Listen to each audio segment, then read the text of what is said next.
कर नहीं पाऊंगा, उतना टाइम नहीं मेरे पास। कोई तकलीफ नहीं यार, इतनी पिक्चर बना रही, क्या तकलीफ है? नहीं, मैंने सिर्फ एक बड़े स्टार के साथ जो सैफ के साथ बनी, कोई तकलीफ नहीं। कोई ऐसी थोड़ी है यार।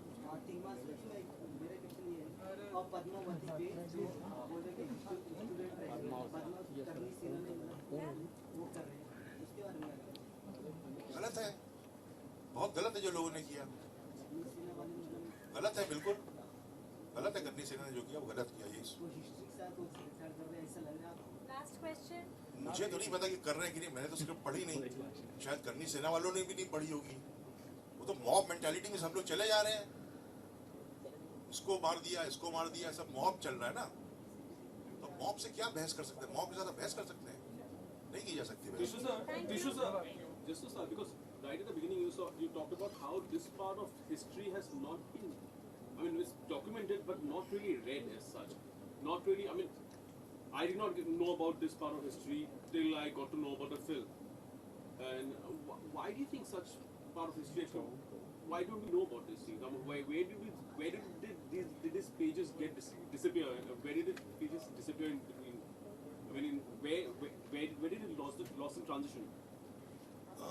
सी जब मैं स्टूडेंट था तो मैंने नेताजी के बारे में तो अपनी हिस्ट्री किताबों में पढ़ा था, लेकिन ये थोड़ा जो है, ये जो हिस्ट्री है ये रिसर्च वाली हिस्ट्री है। जेएनयू के हिस्ट्री स्टूडेंट ने जरूर पढ़ा हुआ है, समझ रहे हैं आप? तो ये थोड़ा कॉम्प्लिकेटेड हिस्ट्री है। ये 10th क्लास 11th क्लास की हिस्ट्री में पढ़ा तो बच्चों को जितना पढ़ते वो भी नहीं पढ़ेगा, इसलिए ओमिटेड है।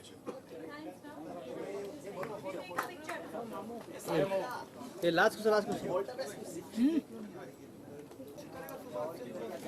कौन है? अबे जमीन बैठेगा, सब बैठेगा क्या? बैठो बैठो बैठो, नीचे बैठो यार। अरे बस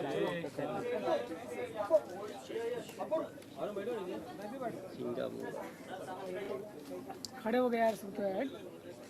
अजीत भाई अरे बैठ जाओ, फोटो।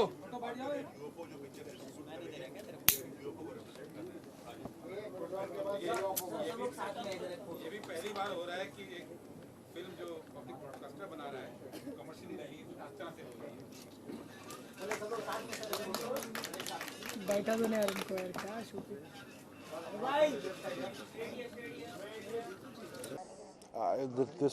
अंग्रेजी बोलो हिंदी में बोलो? English. Okay. Well, this thought didn't come to me. It was this idea was given to me by Gurdeep Sapal, who's the CEO of Rajya Sabha TV, OSD to the Vice President of India. So we met in Delhi, and he gave me he said there are two ideas. One is on the Iron Man of India, the Sardar Patel Sahab, and one was this. तो सरदार पटेल पे already एक film बन चुकी थी, केतन मेहता जी बना चुके थे। मेरी ज़िंदगी वो पहली फिल्म थी एज एन असिस्टेंट, मैं बहुत छोटा था तब। तो मैंने कहा वो पिक्चर बन चुकी है, उसमें मैं काम भी कर चुका हूँ, ऐसी ये वाली फिल्म मैं करना चाहूँगा। तो मुझे मेरी रिसर्च और फिल्म, ये आइडिया मेरा नहीं था। सो जब आपको ये मूवी का ऑफर दिया तो आपके मन में क्या थॉट आया? क्योंकि आपने अभी जैसे बोला कि आप हिस्ट्री लवर थे, हिस्ट्री काफ़ी, तो कितने इंटरेस्ट के साथ आपने ये मूवी? बहुत इंटरेस्ट के साथ, क्योंकि मुझको मालूम था कि इस तरह की फिल्म बनाने का मौका मुझे बम्बैया जो पूरा जो सिनेरियो है यहाँ का, जो डिसिप्लिन फिल्म बनाने का, मैं यहाँ पे किसी प्रोड्यूसर के पास जाऊँ, किसी कॉर्पोरेट के पास, मुझे नेताजी पे बनाए, सब कहेंगे यार छोड़ो यार कुछ और बनाओ पहले। तो मुझको मालूम था कि ये अपॉर्चुनिटी मुझे यहाँ से नहीं मिलने वाली है, तो राज्यसभा से मिली तो मैंने एकदम पकड़ ली। सो पार्लियामेंट में इसका एक लॉन्च हुआ है कल ही, तो कैसा आज दिन में जी। ओके, सो कैसा रहा एक्सपीरियंस आपका? पार्लियामेंट में कदम रखते आप जाके देखना कभी, और आपका अगर काम देखने के लिए वहाँ लोग हों, आप जैसे ही जर्नलिस्ट थे वहाँ पे काफ़ी सारे दिल्ली में, बहुत ही गर्व महसूस कर रहा था मैं तो, सच में बहुत बहुत छोटा महसूस कर रहा था। ये पहली मूवी जो वहाँ पे लॉन्च हुई है, तो कितना प्राउड ऑफ मी फील करते हैं? जिसमें बहुत बहुत ज़्यादा। दिवांशु सर, कोई भी फिल्म आपकी हो, ये फिल्म में कितना बदला आपको? क्या क्या यादें ताज़ा हुई कि आपके पिताजी भी इन सब चीज़ों में लॉयर थे, पुलिस में भी आपके बड़े भाई, पुलिस में जज इलाहाबाद हाई कोर्ट के थे। तो कितना आपने उनसे हिदायतें ली इस फिल्म को बनाने के लिए?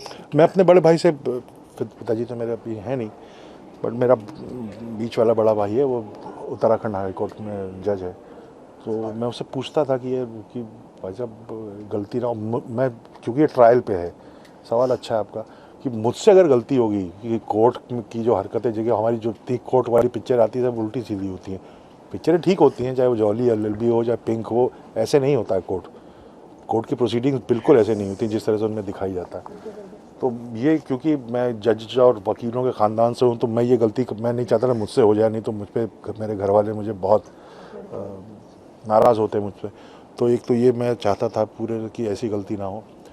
दूसरा इतिहास और लोग कहते हैं देशभक्ति, अबे तुमने क्या किया? मेरे तो दादाजी 5 साल जेल में रहे देश के लिए, आज़ादी के लिए। किसके घर वाले, किसके दादाजी रहे? मेरे रहे। तो मुझसे कोई देशभक्ति की बात करता है, इस तरह की चैलेंज लेता है कि आजकल जो सबको जो सुर चढ़ा हुआ है ना देशभक्ति का, तो मुझे आ जाता गुस्सा। तो हमारे तो घर में खून पसीना बहाया है देश के लिए, और मौका नहीं है, लेकिन अगर मौका मिलेगा तो हम भी बहाएंगे। लेकिन फ़िलहाल हमारा दायित्व है अच्छी फिल्में बनाना, उस रिस्पॉन्सिबिलिटी को ठीक से निभाने की कोशिश कर रहा हूँ मैं। असल मायने में देशभक्ति क्या है, मतलब किन शब्दों में आप मैं क्यों बताऊँ? क्यों पूछ रहे लोग मुझसे देशभक्ति का मतलब? मैं क्यों बताऊँ किसी को देशभक्ति का मतलब? ऐसी बातें हम तो पहले नहीं करते थे, पिछले 3 साल से क्यों हो रही हैं इस तरह की बातें? मैं इसका हिस्सा नहीं बनना चाहता बिल्कुल भी। Thank you.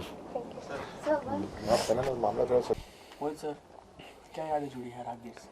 हाँ जी, क्या यादें जुड़ी हैं आपकी इस फिल्म से? 1 साल हमने दिया इस पिक्चर को, बहुत मेहनत की है, बहुत जम के मेहनत की है। इसमें मेरे को बहुत कुछ सीखने को मिला है। हिस्ट्री का एक बहुत बड़ा चैप्टर जो इंडियन नेशनल आर्मी का एक चैप्टर था, इसको बारे में मैं जानता नहीं था इस पिक्चर के पहले। तो इस पिक्चर के थ्रू मुझे इंडियन नेशनल आर्मी के बारे में जानने को मिला, और हिस्ट्री का एक नया लव मेरे अंदर पैदा हुआ है। तो अब मैं पिछले 3-4 महीने से सिर्फ वर्ल्ड वॉर 2 की पिक्चरें देख रहा हूँ। सो इट्स बिन ग्रेट, बहुत मज़ा आया। फिल्म की शूटिंग के दौरान जब आप ऑफ रहते थे, घर जाते थे, दोस्तों से मिलते थे, तो आपके दिल में एक देशभक्ति की भावना रहती थी कि यार देश में ये गलत है? बिल्कुल, खास करके जब आपकी शूटिंग चल रही थी बॉम्बे में या देहरादून में या दिल्ली में, तब कई बार ऐसा होता है कि 1-2 दिन बीच में आपको ऑफ मिल जाते हैं और आप शूटिंग नहीं कर रहे होते। तो क्योंकि इतना पावरफुल सब्जेक्ट था, तो मैं ज़्यादातर जो था नॉर्मल जो मेरी वैसे लाइफ लीड करता हूँ उसमें मैं गया ही नहीं। कुछ आपकी लुक पहली बात तो अलग थी, मैंने अपनी मूछें जो थी वो इसके अंदर जो मूछें उगा रखी थी, और जो लुक था वो सब मैंने वैसे भी थोड़ा छुपा के रखा था। मैंने कहा लोगों को सिर्फ ट्रेलर में ही सीधा नज़र आना चाहिए, तो उसका सरप्राइज एलिमेंट अलग होता है। तो मैं ज़्यादा बाहर निकला ही नहीं जब मैं पिक्चर की शूटिंग कर रहा था। आपके चेहरे में थोड़ी सी छवि अनिल सर की रहती है, तो कुछ कॉम्प्लीमेंट्स आपको मिले रिगार्डिंग, कुछ अपने टिप्स लिए आपसे? कुछ नहीं, देव उनने he is always been very supportive. वो हमेशा जो है क्या हो गया? अच्छा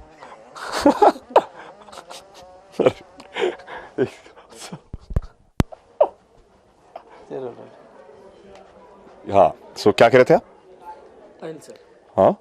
हाँ, तो उनसे बहुत कुछ सीखना है और बहुत कुछ सीखने को मिला है और बहुत कुछ सीखना है आगे। सो उनकी पिक्चर देखता रहता हूँ मैं, तो उनसे फिल्म जो आपको लगता है काश ये रोल मुझे मिल जाता? अरे ऐसे तो बहुत फिल्में हैं अभी मैं उनकी पिक्चर पुकार से बहुत इंस्पायर हुआ था। इनफैक्ट जब मैंने पिक्चर साइन की थी तो मैंने काफ़ी जो था उस पिक्चर को मैं वैसे भी बहुत बार देख चुका हूँ, 20 बार देख चुका हूँ। तो जब ये पिक्चर मैंने साइन की तो मैंने जाके एक बार फिर से और देखी, कुछ हाँ कि मेरी फैमिली में अभी तक किसी ने अगर आर्मी की पिक्चर की है तो उनने की थी, और उनकी आर्मी की फिल्म में ये मेरी सबसे फेवरेट फिल्म रही है। तो वो पिक्चर जाके मैंने देखी और काफ़ी इंस्पिरेशन मिली। मोहित सर, आप बहुत सिलेक्टेड फिल्मों में नजर आते हैं, रोल्स ज़्यादा नहीं, अगर अच्छी स्क्रिप्ट आपको मिले जिससे आपको लगे कि आप you can make a difference, तो आप उसको फिल्म को आप लपक के पकड़ लेते हैं। और जब ये स्क्रिप्ट मेरे पास आई और जब मैंने इसका नरेशन सुना था, मुझे लगा this is a film one must do, because इसमें आप लोगों को एजुकेट कर रहे हैं एक हिस्ट्री के एरा के बारे में, और आप ऊपर से एंटरटेन भी कर रहे हैं। तो it was a great combination. हाल ही की कोई फिल्म जो आपके दिल के बेहद करीब रही हो, आपको लगता हो कि यार ये कैरेक्टर अगर मैं करता तो बहुत बेहतर कर पाता, या फिर काश? अभी मैं सिर्फ रागदेश के बारे में सोच रहा हूँ। मेरा माइंड और दिमाग जो है वो सिर्फ प्रेम सहगल के तरफ है और वहीं पे पूरा फोकस है। जैसा प्रेम सहगल था, कितनी क्वालिटीज आपके अंदर उसके जैसे? मैं तो ये जिस ज़माने के थे उस ज़माने में और आज में बहुत फ़र्क है, तो I think we had to recreate everything. So इसमें सब कुछ हमें रिक्रिएट करना पड़ा और एक तरह से मैं कहूँगा कि अगर मुझे इस पिक्चर में कास्ट किया गया तो कुछ ऐसा देखा होगा डायरेक्टर ने कि जो मेरे में और प्रेम सहगल में सिमिलर है, पर मुझे नहीं पता, वो आपको तिग्मांशु सर से पूछना पड़ेगा। आपकी पर्सनालिटी इतनी मुख्तलिफ है, किसी एक्टर से आप मिलते नहीं हैं, आपकी जो आपका एक्टिंग स्टाइल है वो किसी को कॉपी नहीं करता, आप अपने आप में एक ओरिजिनल चीज़ है। आपकी जो thank you very much compliment के लिए। आपकी जो फिटनेस है, आपका जो रूटीन है, प्लीज थोड़ा शेयर करें ताकि हमारे एक्टर्स को हेल्प हो। फिटनेस के लिए एक हमें अलग इंटरव्यू करेंगे। Thank you very much.